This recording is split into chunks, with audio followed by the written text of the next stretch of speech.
अभी कुछ दिनों पहले आर्य समाज का कोई व्यक्ति था जो स्टेज पे चढ़ करके बहुत बोल रहा था कि श्रृंगेरी मठ के अपने समय के शंकराचार्य थे। उन्होंने जो टीपू सुल्तान है उसको जो है आशीर्वाद दिया था और उसके लिए यज्ञ कराया था। भाई जाकर के उन्हीं की वेबसाइट पर देख लो, सारा इतिहास वर्णित है। उन्होंने कोई आशीर्वाद नहीं दिया है। मुगल शासक उनको बुलाते थे ना तो वो जाते नहीं थे उनके यहाँ। और जो यज्ञ हुआ था वो इसलिए हुआ था क्योंकि वहां पर कई वर्षों से अकाल पड़ा हुआ था। तो वहां की खुशहाली के लिए, जनता की खुशहाली के लिए वहां पर यज्ञ हुआ था और उसके तुरंत बाद बारिश भी हुई थी। ये सब मेंशन है। इसके अलावा अगर किसी व्यक्ति ने हिस्टोरियन बनते हुए कुछ अपनी तरफ से मिला मुलू के अगर कुछ लिख दिया है तो उसको प्रमाणित क्यों मान लिया जाए? इस प्रकार से तो हम भी कह सकते हैं कि भाई आर्य समाज जो था वो इन्फ्लुएंस था ब्रिटिशर्स से, इसलिए उसने सनातन धर्म के हर उस सिद्धांत को चोट पहुंचाने का प्रयास किया जो कहीं ना कहीं ब्रिटिशर्स से मेल नहीं खाते थे, इस्लाम से मेल नहीं खाते थे। मूर्ति पूजा, वर्ण व्यवस्था। और अगर किसी ग्रंथ में यह कहा भी गया है कि टीपू सुल्तान के कहने पर वो यज्ञ हुआ, तो इसमें कौन सी बड़ी बात हो गई? अगर कोई गलत इंसान ऐसी बात बोल दे जो हमारे लिए उपयोगी हो, सकारात्मक हो, तो हम उस बात को इसलिए ना मानते हुए अपना नुकसान करें क्योंकि वो एक गलत व्यक्ति ने कही है। अब दूसरी बात आ जाती है भाई कि चलो आपको कोई गलत फहमी हो गई, आपको किसी ने गलत खबर दे दी और आपको ये पता चल गया, तो आपको विद्यारण्य स्वामी के बारे में पता नहीं चला, जिनके सानिध्य में राजा कृष्णदेव राय ने, जो अपने समय का गोल्डन पीरियड माना जाता है इंडियन हिस्ट्री का, उनके गुरु कौन थे? पता करिए।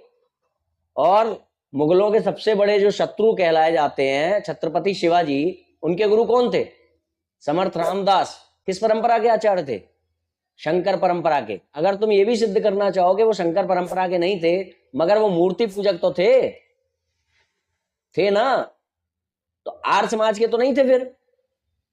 आपका तो सिद्धांत ही अभी 100-150 साल पहले अस्तित्व में आया है ना। कहां से होंगे छत्रपति शिवाजी आपको मानने वाले? और आपको पूरी पीठ के शंकराचार्य के बारे में नहीं पता, जिनको कहा गया था अंग्रेजों के द्वारा कि वायसराय आ रहे हैं, आप जो है ये घोषणा कराओ कि वो विष्णु के अवतार की भांति हैं। मना कर दिया था टाल ठोक के, नहीं, जो हमारी जनता का शोषण करते हैं हम उनको विष्णु का अवतार बताएं। घोर अनर्थ।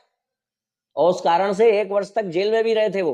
अंत में आपको एक बात याद दिलाऊं कि आप हिस्ट्री में घटित होने वाली घटना को लेकर के आ रहे हैं, अरे वाह उसने वहां पर आशीर्वाद दिया था टीपू सुल्तान को। आपके आर्य समाज मंदिर में आज भी 5100 रुपए की शुल्क लेकर के, दक्षिणा लेकर के हिंदू लड़कियों का विवाह करा दिया जाता है मुसलमानों के साथ। 5100 रुपए रेट लिखी हुई है, ऑनलाइन आप सर्च कर लीजिए। उत्तर प्रदेश में तो संभवतः बैन है अभी, मगर बाकी जगहों पर हो रहा है। एक तरफ आप जिहाद को रोकने की बात करते हो और दूसरी तरफ हमारी बहन बेटियों का ब्याह करवा देते हो बिना किसी से पूछे, बिना किसी संपर्क लिए। उसमें तर्क ये देते हो कि लड़की जो व्यस्क हो जाएगी, उसके माता पिता ने उसके लिए वर्ण नहीं ढूंढा तो वो स्वयं जो है ढूंढने के लिए वो है स्वतंत्र।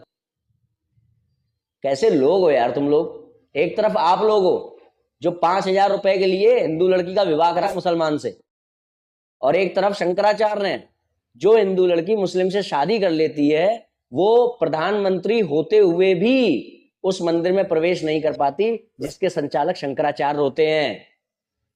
उसे कहते हैं शंकराचार्य। पता करना हिस्ट्री। इंदिरा गांधी को मना कर दिया था अंदर घुसने से। क्यों? क्योंकि मुस्लिम हो गई थी। और तुम तो अपने मंदिरों में ही शादी करवा रहे हो। कहना ही क्या है, बस बकवास करवा लो। ईश्वर ने मुंह दिया है तो कुछ भी बोल लो।